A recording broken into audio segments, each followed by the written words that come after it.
you? Today we are going to discuss the final topic. Hopefully, it's going to be the final topic in our series of conversations on neoliberalism. And we have already discussed neoliberalism in the past few weeks. We have discussed so many topics. We have discussed how it impacts the education system, the mass media, social media, and the foreign policy of countries. And today we are going to discuss a very important topic that is relatable to an average person. And it's about neoliberalism, culture, and society. So, Mr. Jon Kofas, he's a retired professor of history who specializes in international political economy. He's going to discuss neoliberalism and its impact on culture and society. How are you, sir? Thank you very much. Good to be with you again, Assad. A very important topic, neoliberalism and culture, because neoliberalism, which has created a globalized economy, of course, globalization identified with neoliberalism, has also been responsible for the globalization of culture. I want to start with a definition, as sort of a characterization of culture and what culture has been historically and what it means under neoliberalism. For most people, culture is identified with the arts, with music, with dance, with theater, and in the 20th century, and of course the 21st century, it's identified with motion pictures, television, obviously the internet and digital culture as well. However, culture is also identified with festivals, with rituals, with religion. It's identified with everything from food to customs of specific ethnic groups.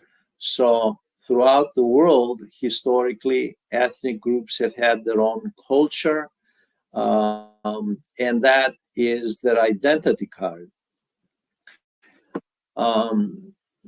The concept of culture is obviously rooted in creative endeavors of individual human beings. However, those creative endeavors of individual human beings in culture amount to a collective effort and collective expression. So whether it is a religious festival or theater or any form of culture in terms of customs, those are all expressed in a collective effort. But even television and modern culture, contemporary culture, and motion pictures, the fact is that those two are collective insofar as the audience is intended to be far beyond the individual. So the idea of culture is community. With neoliberalism, the emphasis is on the individual endeavor and commercialization of the creative endeavor. Whereas historically, and again, this becomes more finely, more defined in the 18th century with the Enlightenment, and in the 19th century there were major sociologists and anthropologists who defined culture, in fact, as a collective endeavor, not as an individual effort to be commercialized. And by the way, this, as I pointed out, this includes religion. Now, with neoliberalism, most people in the world will remember that the cultural expression comes in the decade of the 1980s, cultural expression of neoliberalism, with, especially in the United States, but also eventually in Great Britain and Western Europe, with a group of people back then called yuppies, the young urban professionals, who um, they emerged during the neoliberal era of the 1980s, and the emphasis of these people is on materialism. It is on making money um, for its own sake. It is on superficial appearances. It is not the. It is and it's, most especially, it is about the values of the individual. And this is a very important element in neoliberal culture versus historically, this historical definition of culture. In the neoliberal culture, the value system is individualism, atomism, which is a classical Greek word, which means the self, the celebration of the self, the commercialization of the self, the commodification of the self.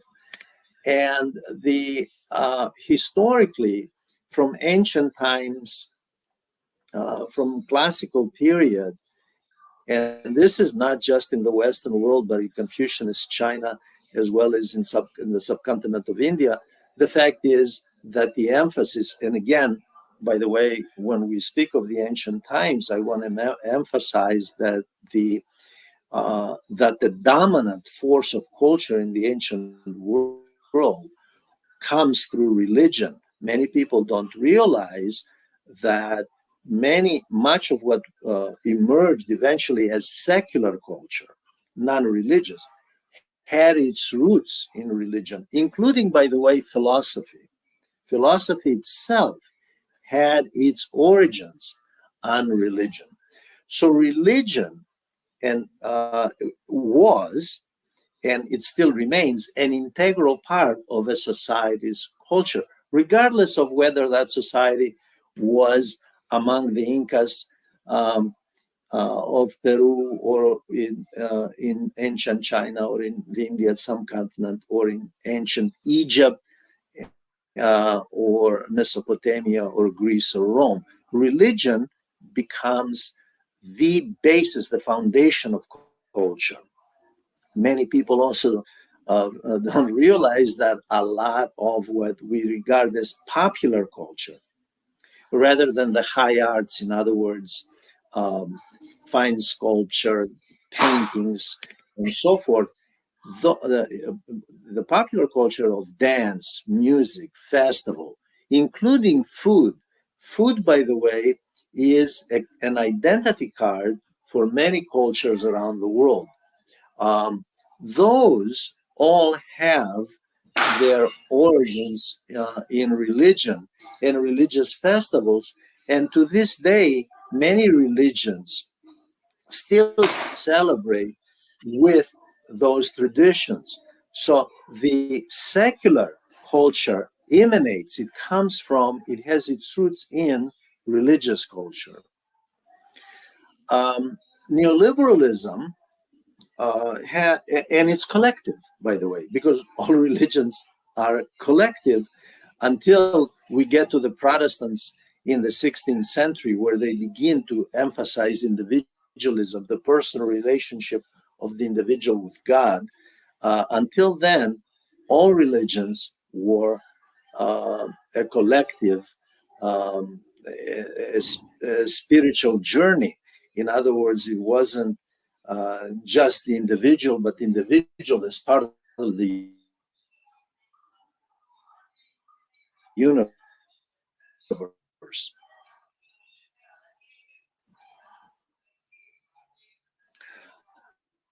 Now, neoliberalism comes along, and of course, it and also, but also emphasizes the cash value in culture. So, what becomes preeminent is not the creativity itself, but the commercialization of the creative value of that creativity. And it doesn't matter what that is. It could be music, it could be dance, or it could be art. It doesn't, regardless of what the cultural endeavor is, commercializing that entity becomes of the utmost importance. Now, one thing I want to stress here is that one of the ideological fathers of neoliberalism, Friedrich Hayek, argued that culture is very important in neoliberal ideology. And since the focus here is indeed on neoliberalism and not just culture in general, I want to point out what Hayek's, this Austrian intellectual, who again, from the 1940s to the 1970s, was a very important, powerful force in the neoliberal movement on a global scale, from Latin America, the US, to the UK and Europe. He argued that culture is very important because human beings need to believe. They need to believe. And they especially need all cultures, all ethnic groups, all nations need a mythology. They need a catalyst to bring them together and to conform to the status quo. So according to Hayek, culture serves a very useful purpose in the neoliberal experiment. And that purpose is that it takes the whole of society and binds it together and guides it to obedience of the social contract under neoliberalism. Now, this is an important tool where the media, but all institutions, from educational institutions, including religion, by the way, and we'll talk more about that, play a role in molding society in a certain direction. And Hayek, and here's where some, by the way, not all neoliberals agreed with Hayek on this one, but he argued that culture serves a very important a role rather, in the neoliberalism. And he also was not as much against new cultural trends because he figured if neoliberalism, the superstructure, so to speak, within the political economy will absorb culture. And that's exactly what happens. This is very important because what we see, and I lived through this in the United States, of course, is that the trends from clothing, like, by the way, the wearing attire, clothing, shoes, the way people dress, the makeup for women and so forth, that is also part of culture. Music, dance. Hayek argued that all of that can be absorbed by the hegemonic culture. And the hegemonic culture can, and I'll explain the concept, where that concept comes from. The hegemonic culture then provides a signal to popular culture, and that also shapes human behavior, and it molds what Hayek believed is the ideal consumer citizen. Now, the concept of cultural hegemony was developed in the 1930s by the Italian intellectual. His name is Antonio Gramsci, who believed that the role of culture is very important in all institutional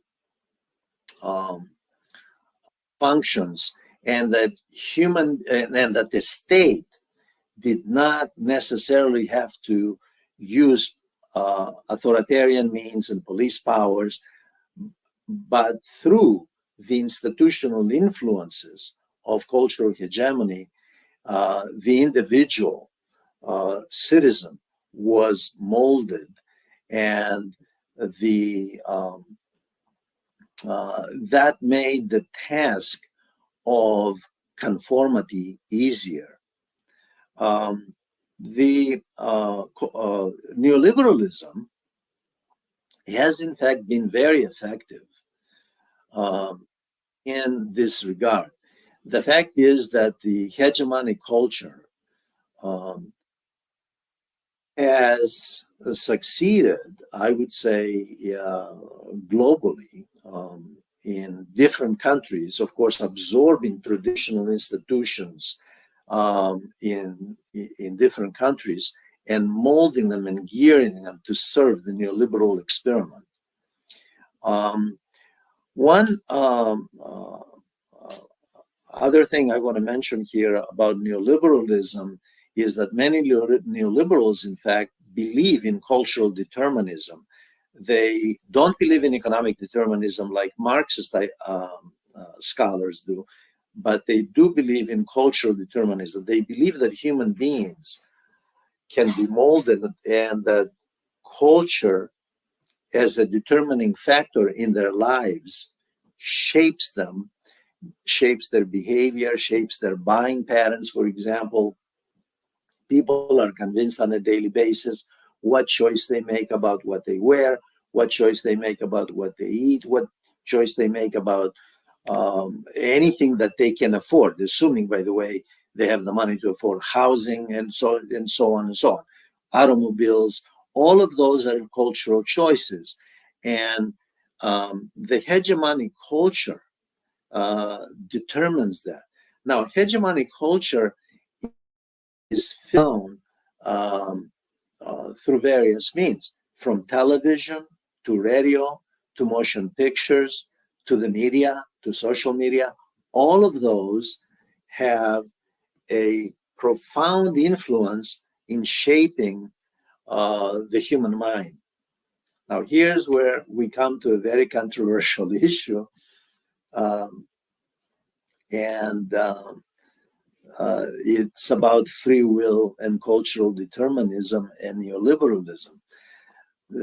Most people, of course, in the Western world, but throughout the world, believe that human beings have a free will and that within a society, they are free to choose. In fact, one of the fathers of neoliberalism, Milton Friedman at the University of Chicago. He was teaching down there when I was an undergraduate in Chicago. Um, Milton Friedman wrote a book called Free to Choose. Free to choose. When in fact, Milton Friedman, in other words, in other works, implied that in fact, culture determines your will. You have human beings have choices within the perimeters of what the hegemonic culture offers you, the institutional structure offers you. And we can start with the choices, for example, of human beings based on economic means. Obviously, not all human beings have the same choices.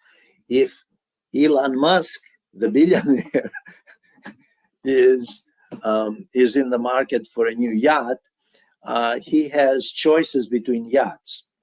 Well, not everyone on the planet has that choice. It's that simple. His cultural tastes determine which yacht Elon Musk buys. Well, again, the vast majority of the populations of the Earth's population doesn't have that choice because they don't have the economic means. So free will is exercised within rigid perimeters. Number one, economic. How can you have free will in an unlimited sense if the individual consumer citizens, as neoliberals point out, they don't have the means to buy what the richest 10% have. But it's not just about money. The fact is that human beings make decisions because within the range of free will, what they think, what they assume is free will, because they have been conditioned. Ideological conditioning, political conditioning, cultural conditioning, here's where hegemonic culture plays a huge role, determines their choices, whether it's in politics or anything else. So this is a topic, again, as I pointed out, this is a controversial topic. A number of philosophers have and psychologists have and sociologists have written about this. The topic is controversial because human beings want to believe, especially in the liberal West, that somehow there is free will, as though it has no limits. It's boundless as the universe, the eternal universe. That's not true at all. All human beings are constrained, and there are determining factors, and a lot of them are subconscious.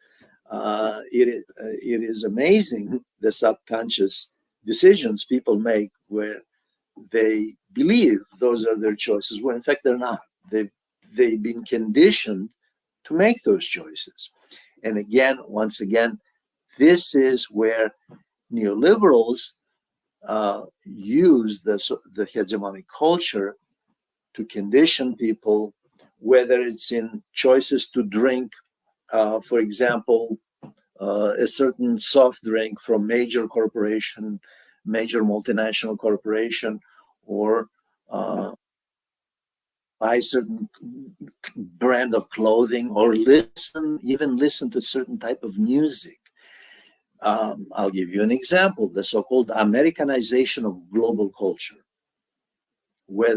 especially popular culture, whether it's in music, in dance, in style, in wearing apparel, all of this is part of it.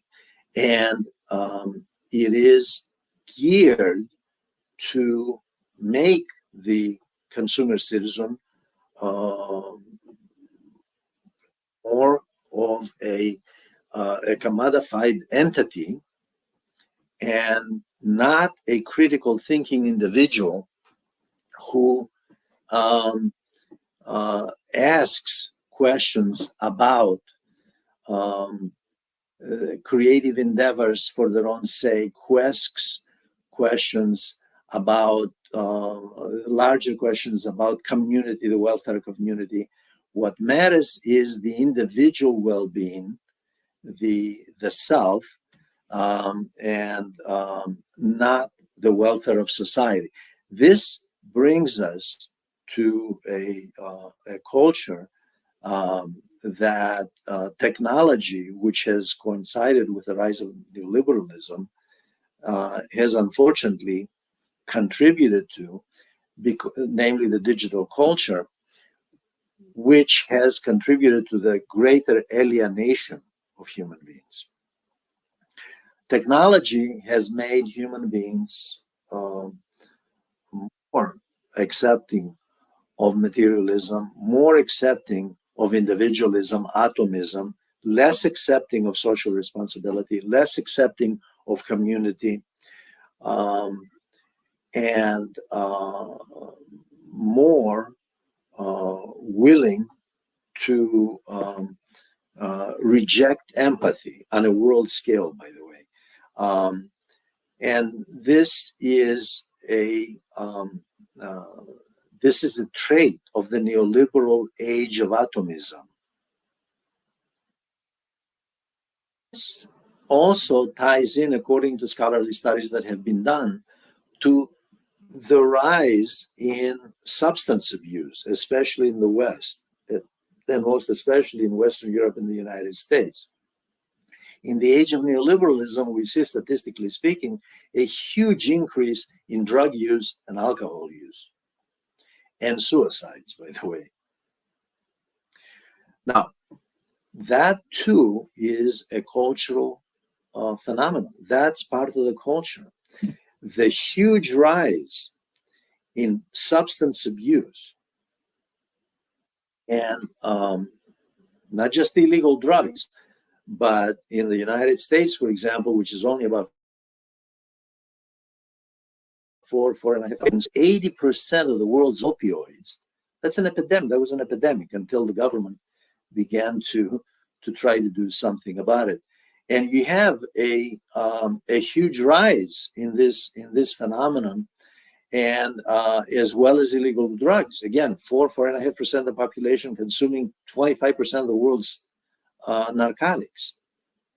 Part of the culture, part of the popular culture, by the way, in an integral part of the popular culture tied to music and dance and tied to the hedonistic lifestyle, meaning pleasure-oriented lifestyle, which accelerates. It starts in the 70s, but it really takes off and it becomes commercialized in the 80s with the yuppies that I mentioned earlier. Because the ultimate goal of the yuppie, the ideal of the yuppie lifestyle, is the hedonistic lifestyle, the car, the the nicer car for next year, the shiny objects, the jewelry, the clothing, all of that. And this, of course, contributes, again, according to studies that have been done, especially by psychologists, to a sense of alienation, along with the technology, the video games, social media. People become increasingly alienated, although they feel connected. They have 10,000 friends, and yet very few in real life. Very few in real life, but 10,000 friends in social media and in video games and so forth. They connect with all kinds of people, but they really don't have real friends. They don't have the face-to-face human interaction, and that is part of the neoliberal culture. The neoliberal culture combined with high tech created that kind of a society that we live in today. I'm going to stop and ask you if you have any questions, and then I'll continue.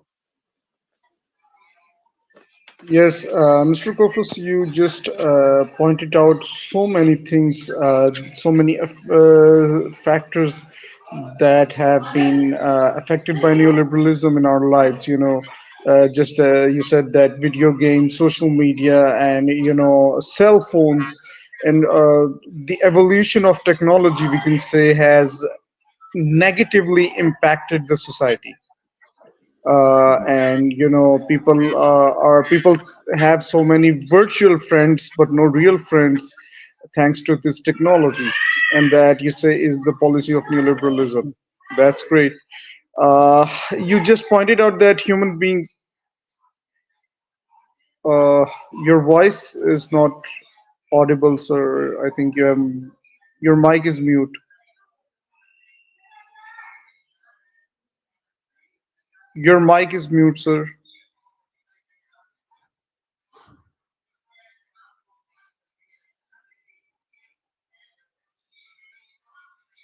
Your mic is mute, sir. Please unmute. Please unmute the mic, sir.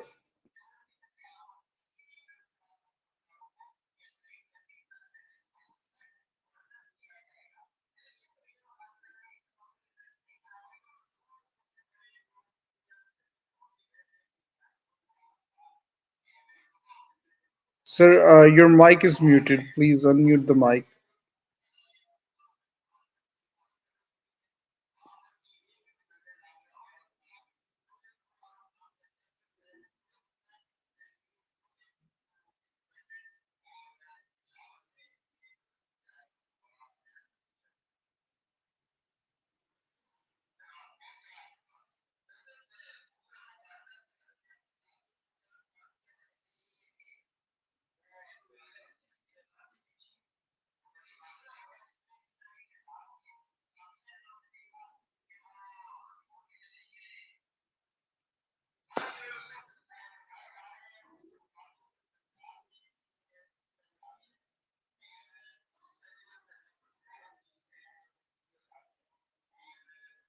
Your mic is muted, sir. You have to unmute it.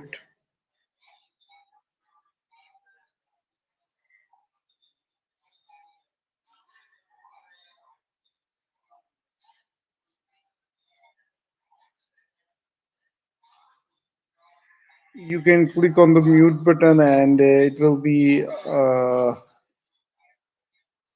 unmute and then you can speak.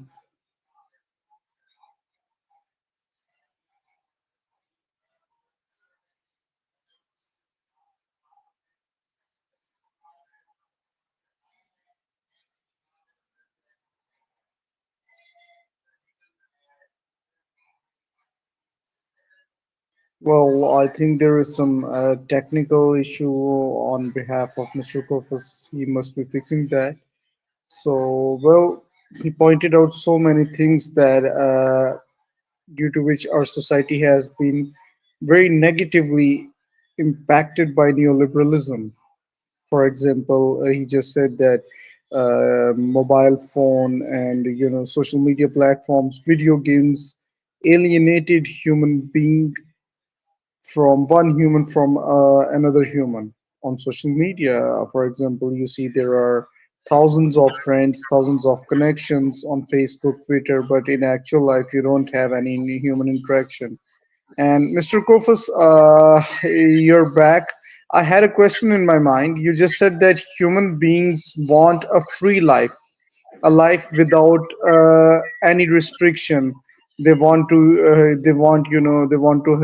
dance to music. They want to take drugs, and they don't want to live by the rules. That is what you say, that it's an effect of neoliberalism. No, no. So Okay, go ahead. Go ahead. Go ahead. okay. Go ahead. So there was one thing in my mind. For example, there is a concept among some people that they do not follow any religion. They do not believe in God. They do not believe in religion. They do not believe in the religious teachings, which we call atheism.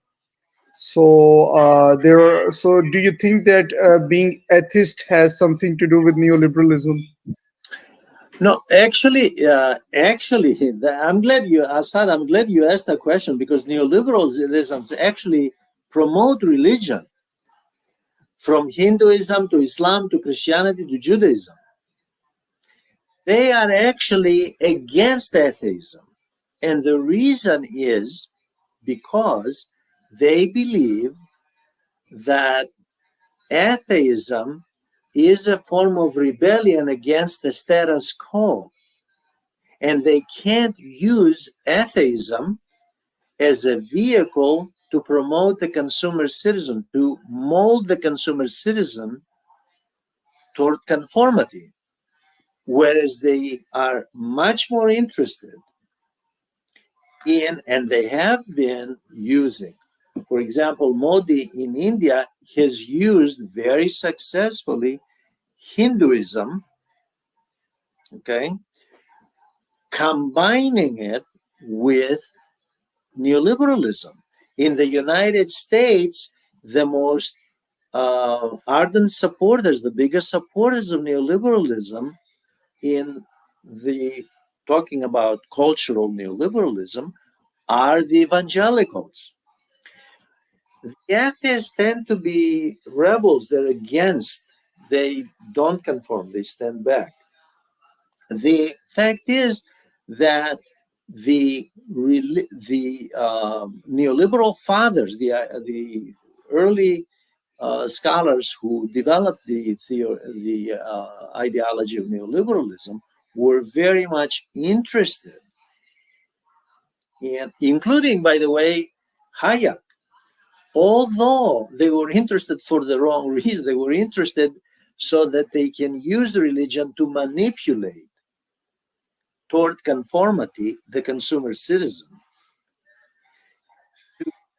And there have been a number, especially about Islam, by the way. When I was writing the book on neoliberalism, there's the last chapter which does deal with culture, but it also and some other issues we'll talk about.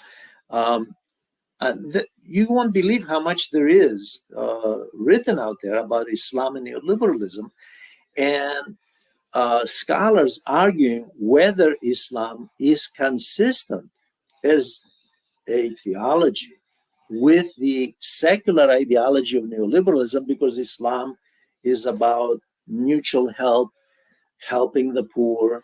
It's about devotion to God. It's about selflessness. It's about empathy. Neoliberalism is an atomistic ideology. Me, me, me, me, me. The what many in the West who have written about neoliberalism called the culture of the selfie, because the selfie picture that people take all over the world, the selfie with the cell phones, they call the culture of the selfie. Well, Islam has nothing to do with the culture of the selfie. The culture of the selfie is a Western neoliberal technological issue of commercializing it. And you mentioned earlier um, the neoliberals promoting uh, the culture of drugs, and they actually don't promote that. What they promote is the technology. What they want is the technology. Obviously, the drug companies, by the way, that were selling opioids uh, made billions of dollars, and the U.S. Justice Department did go after some of those eventually, because there was such a huge cost to the health department to cover the cost of those patients. But what is interesting is that neoliberals want to use religion because they believe that they can gear it to serve their interests. And and there have been, like I said, there have been a lot of articles. There have been articles talking about political Islam and how political Islam conforms with some of the principles of, or at least it comes close to serving neoliberal values. Hinduism in India, evangelical Christians, the Judaism in Israel. So what we have is, in fact, um, a trend on a world scale. Neoliberalism benefits from religious conservatives, especially, and has benefited. Where neoliberalism differs, and I want to. This is a good point to bring this up. Where neoliberalism splits within itself is in so-called culture wars. The fact is, under neoliberalism, and everybody I think knows this, as this was especially evident during the Trump administration, but it's global now. There were culture wars. Culture wars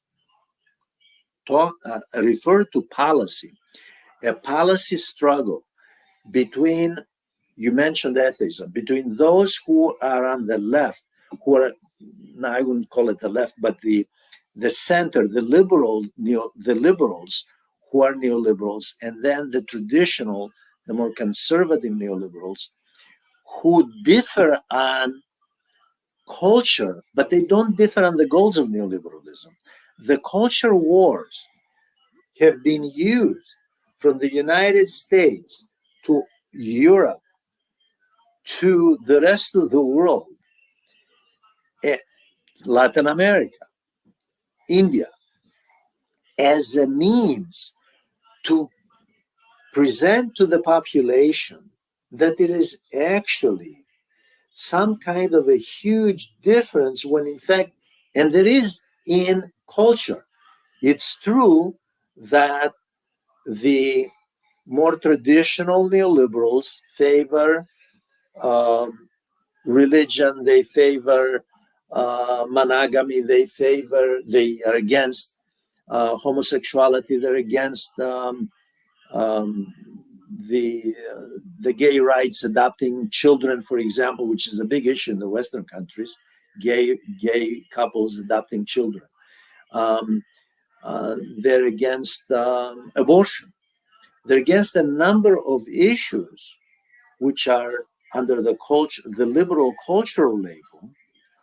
However, they have no problem with the economic goals of neoliberalism.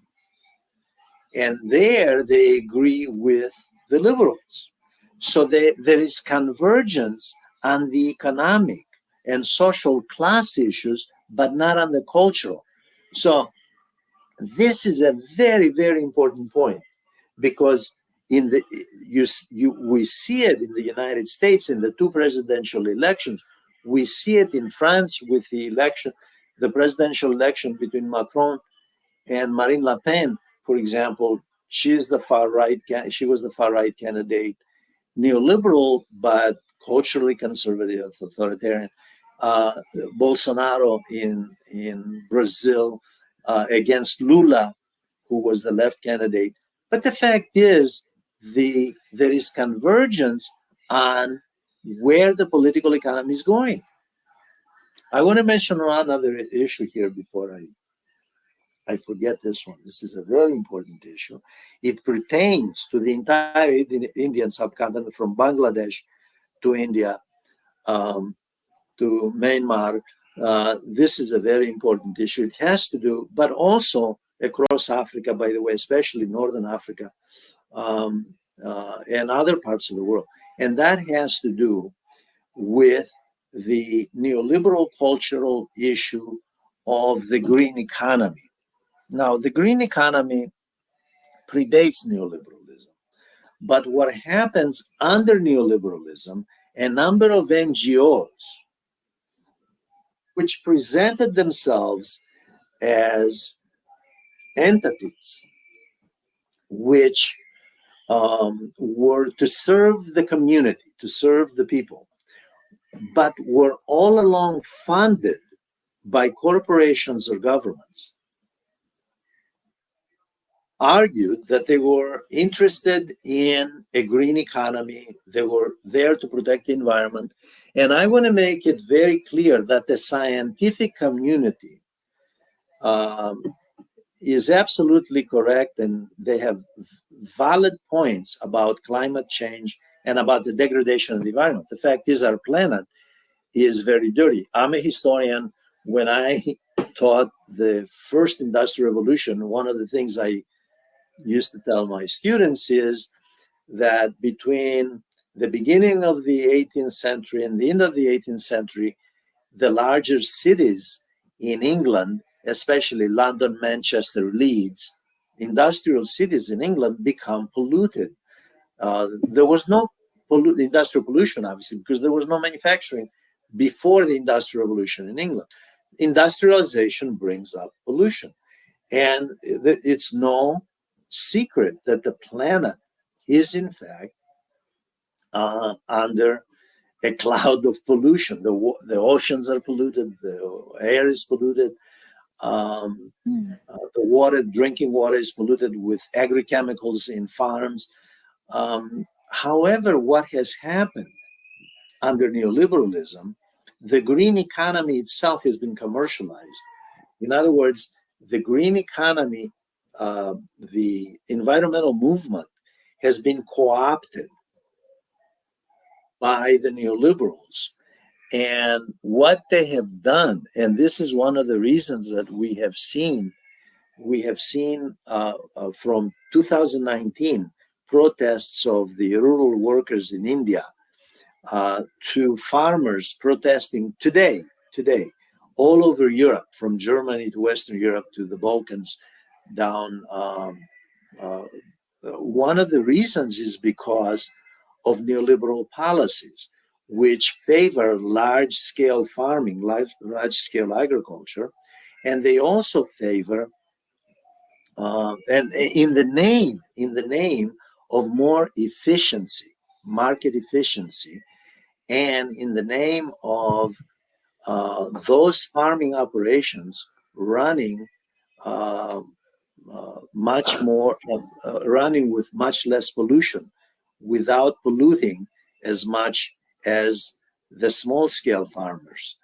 farms, by the way, farming operations, and cutting. So governments throughout the world have been cutting the subsidies, um, and also doing something that has gone almost unnoticed in the mainstream press, and that is the new enclosure movement on a world scale, and that is the government privatizing land and leasing it or selling it to the large farming operations in the name of the green economy, because those are more efficient and less polluting, um, using hybrid seeds and so forth, and producing more to feed the world with less pollution.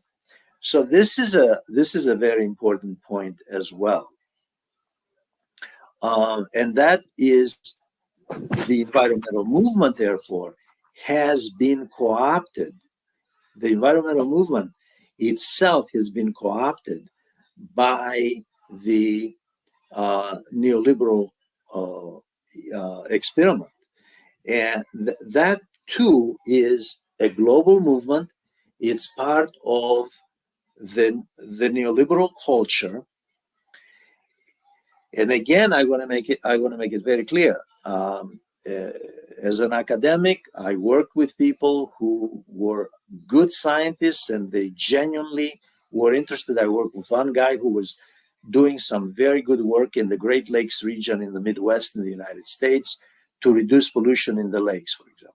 He was doing very honest work. The man was, and there are thousands and thousands of people who are the forest, the rainforest in the Amazon region in Brazil, for example. They're very good scientists doing all kinds of work to make sure that the planet is um, less polluted. The oceans. There are people, I have relatives who worked on some of these issues. So though that scientific community aside, the fact is that issue, as part of the larger culture of the green economy, the environmental movement, that too has been co-opted by the neoliberal culture. Okay. I'm going to stop right there and ask you if you have any questions, because I also want to cover something else that is Sure. very important, I think, and that is whether neoliberalism, and this is something I also cover in the book in the conclusion, is finished, whether it has a future, whether it's in a transition. Since this is the last recording, the last session on neoliberalism, the question is, where does neoliberalism stand? Where is it going? Does it have a future? Some scholars have argued that it's over. It's already finished anyway. It was finished back during when, you remember, COVID-19 broke out. When COVID-19 broke out, that was the end of neoliberal. Well, we can talk about, we'll definitely want to say a few words about that as well. But before we do you have any questions? Sure, sir. There are no questions on my part. You can continue the conversation. Okay, I do want to raise the point uh, of the future of neoliberalism and where it stands now and the future of neoliberalism. As I said, the scholarly community is not united on this issue. It's not of one mind. There are people who think that neoliberalism has been over already and that we have moved into a period of economic nationalism and nationally based economies and policies, that the globalization is finished and globalization was equated with neoliberalism. But now, with the United States, Japan, Western Europe having very serious reservations about neoliberalism, um, they believe that the neoliberal era from the 80s to the Great Recession of 2008, which many argue is what marked the demise of neoliberalism, uh, that neoliberalism doesn't have a future. In fact, it's over, and we're back to economic nationalism and regional blocs. And we see this as a manifestation in Western foreign policy. That is the consolidation of NATO, led by the United States, trying to carve out pockets and pockets of the world. The US, of course, has bases, some 750 bases around the military bases, not military bases, military presence. I shouldn't say bases, military presence, 750 military presence all over the world in about 80 countries or so, out of 195. So the US has a ubiquitous military presence globally. And that is to carve out um, uh, pockets, blocks, economic blocks for itself. So, as we said in the previous session about foreign policy, geopolitics serves a geoeconomic goal. Now, if that's the case, then where is neoliberalism? Because neoliberalism is supposed to imply, supposed to mean, ideally, a world economy, a seamless world economy, where the nation state takes a secondary role, um, and that the preeminent entity is the market, which transcends national boundaries. Well, we don't have that. We have tariffs and sanctions, and we have the weaponization of the dollar, for example. So that is where we're at. So that school of thought argues that if this is the case, then it's where's neoliberalism? Where's neoliberalism? It doesn't. It's not what it was during the Reagan and Thatcher period, or in the 1990s, when the U.S. announced that it was the unipolar power. It was the only power in the world.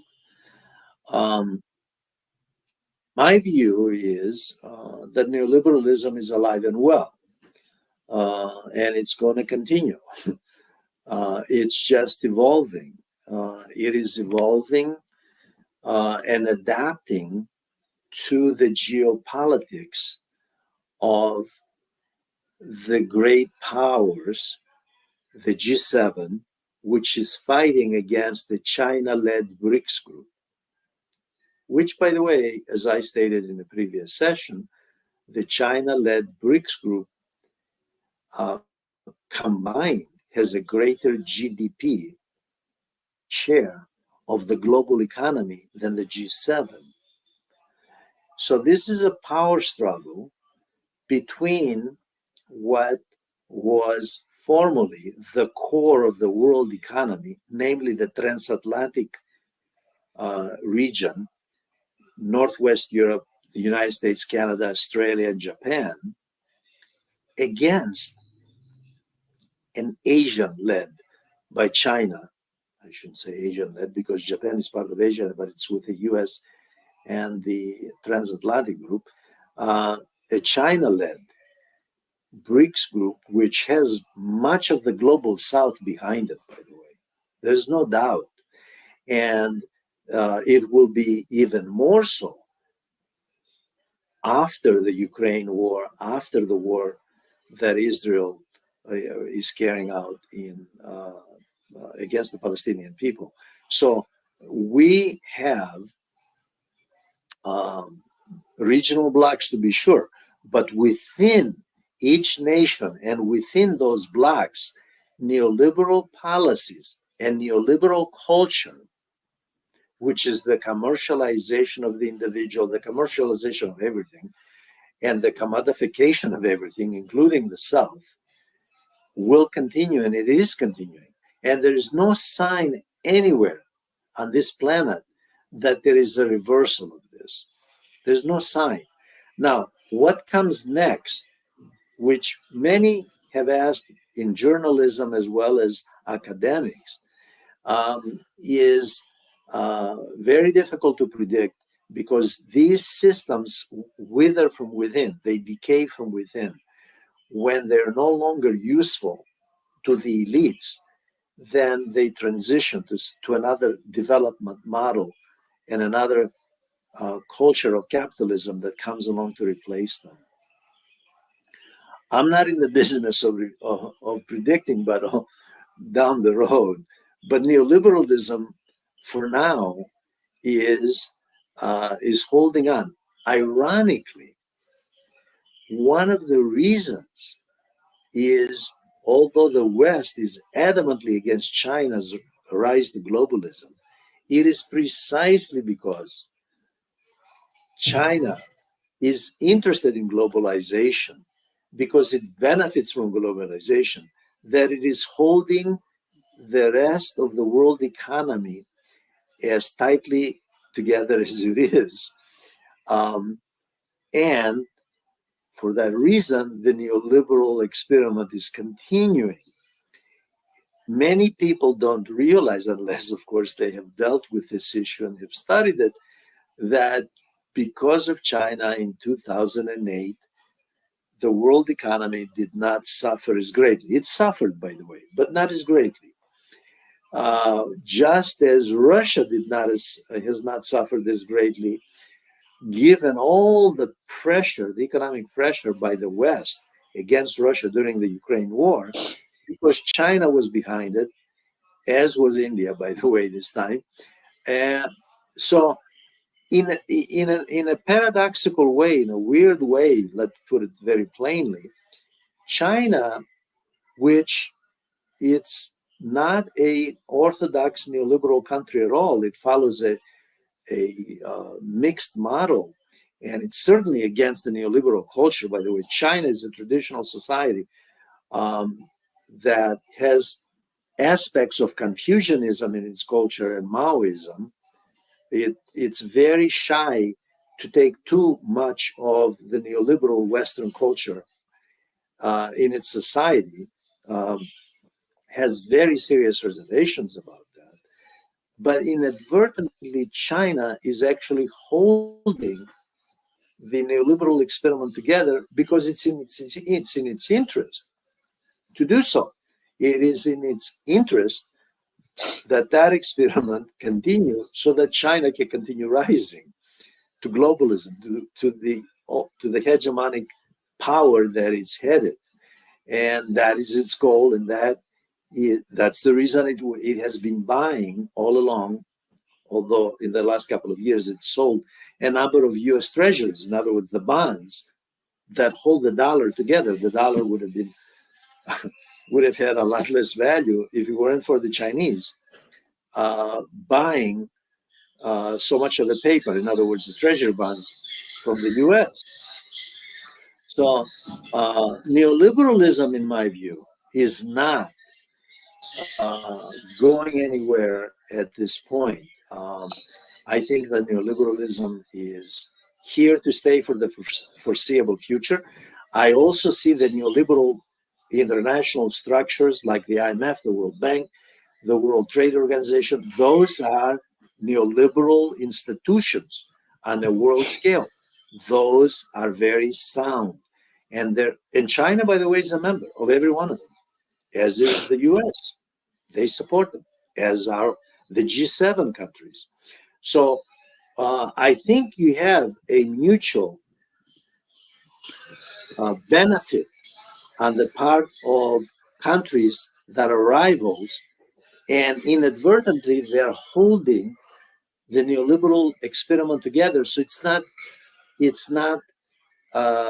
going anywhere. What there is, and this is what puzzles a lot of people, including scholars who have studied these issues, is the transition from the west to east, from the transatlantic region to Asia. That transition puzzles a lot of people.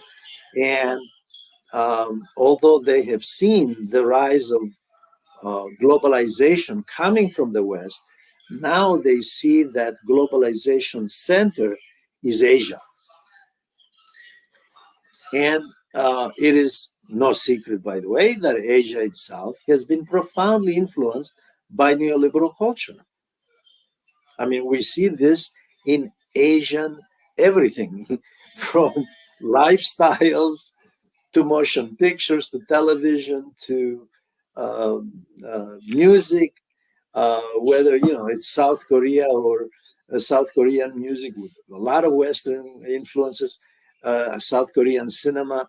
Um, you see Western influences, you see Western corporations, because Western corporations, which are the heart of neoliberalism, going into the rest of the world, bring with them the culture of the West. There's no doubt at all about that. Okay, Assad, now do you have any questions?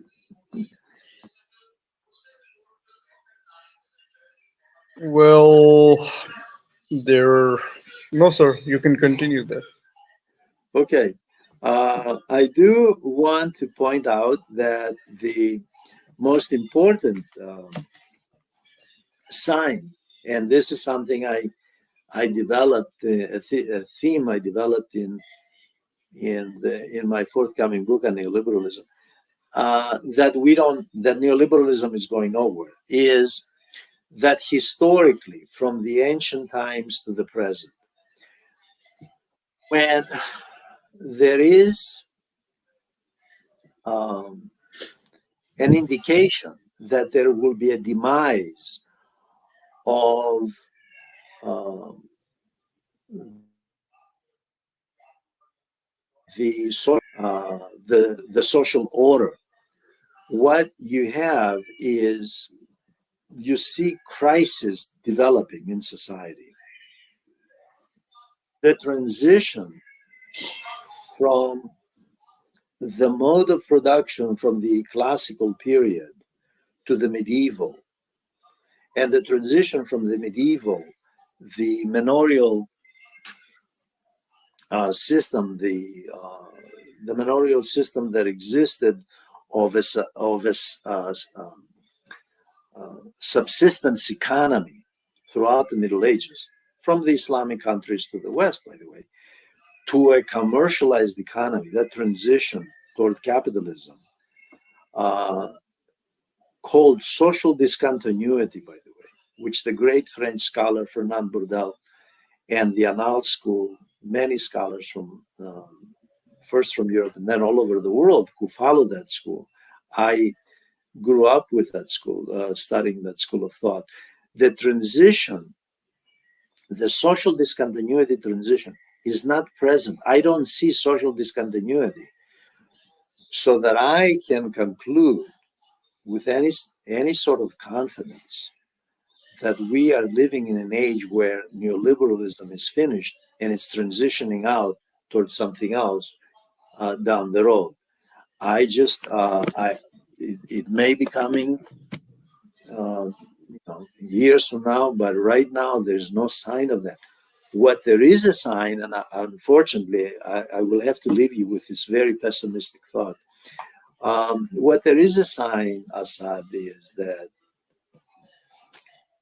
under neoliberalism, we will see the experiment, the neoliberal experiment on a world scale, not just in the West, on a world scale, moving toward increasingly more authoritarian models of governance. We will see more militarism, police state structures. We will see more authoritarianism on a world scale, more rigid. And what fools a lot of people, and although the war that Israel declared on the people of Palestine actually exposed the West on this one. And I think people will appreciate this point. What fools a lot of people is that if the country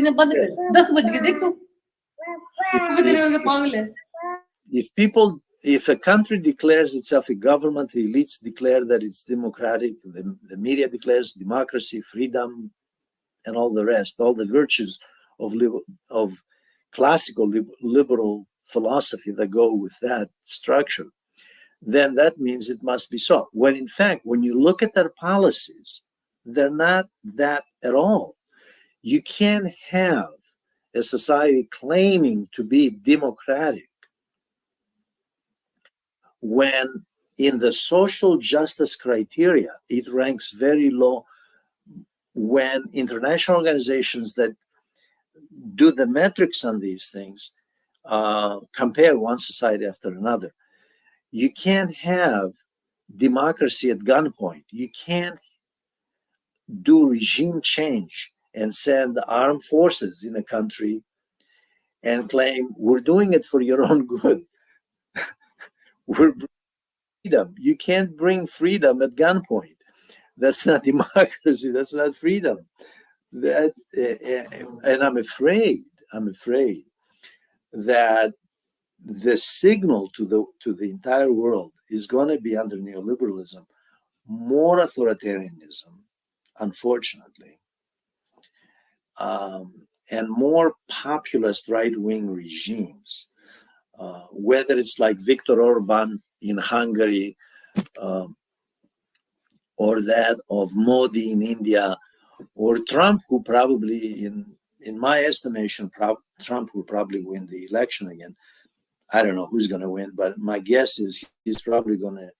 He has enough support to win that election in this year, in November. So you're going to have more populist right-wing neoliberal regimes, and that for the near future, at least, because that's as far as I'll go. That's what I see happening, unfortunately.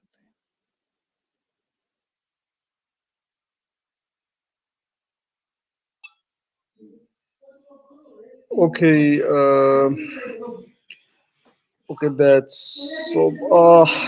Mr. Kofas, as we are going to end this neoliberalism thing, we are going to conclude these neoliberalism discussions. What do you think is neoliberalism is overall? Is it positive for us or is it negative for us? I believe, Assad, I believe that this is if you compare the neoliberal era of the last 45 years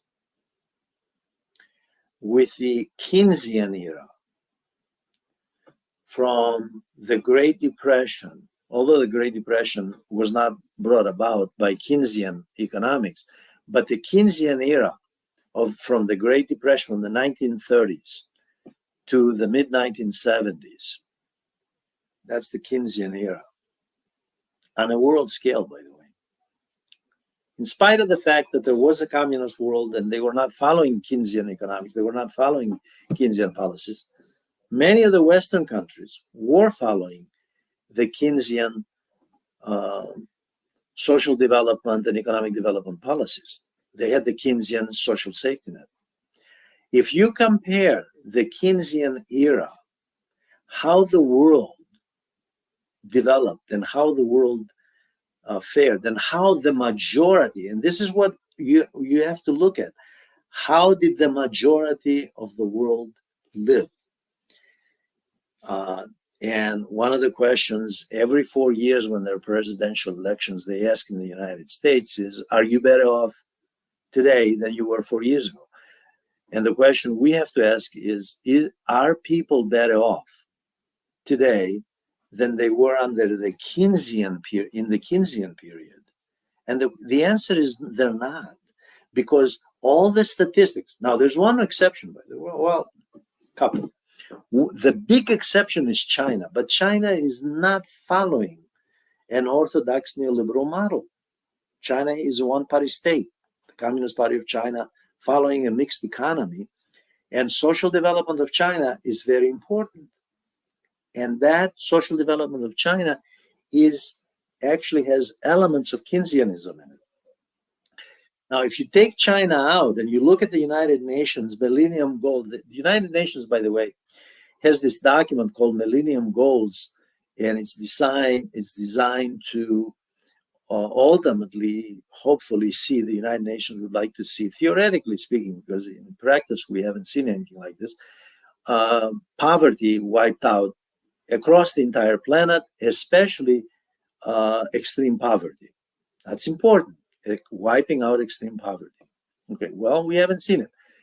China, however, did accomplish that goal. Now, India has promised to follow suit, to follow along with China. India has not made as much progress, nearly as much progress when you compare the last 30 years of China, the last 30 years of India, but they have certainly made some progress. But if you take out of the equation, if you take China out of the equation, the rest of the world under the neoliberal model has not done well.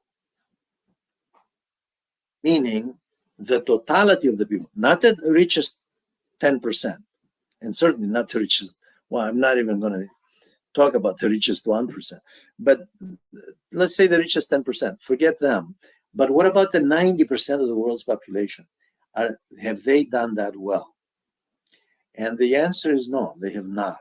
And so when I look at neoliberalism as a model, where I stand is the world's population better off? And one last point, again, not an optimistic point, is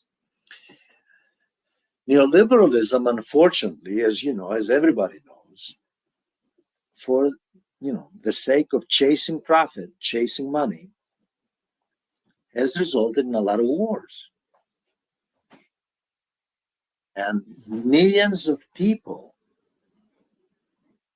have been displaced, injured, died. And as a great American, he's now deceased, but as great Howard Zinn argued, all wars are against civilians, because ultimately the largest segment of the population that dies in wars is civilian. The largest segment of the population that suffers in war is civilian. Under neoliberalism, we have seen we have seen more and more wars, more and more militarism, whether it's the war on terror. I don't know if people recall that, the war on terror, or whether it's these two wars, the most recent ones, one in Ukraine, the proxy war in Ukraine, the other one in Israel. We have seen wars which have been utterly destructive without much emphasis on diplomacy, because diplomacy doesn't serve neoliberal commercial purposes.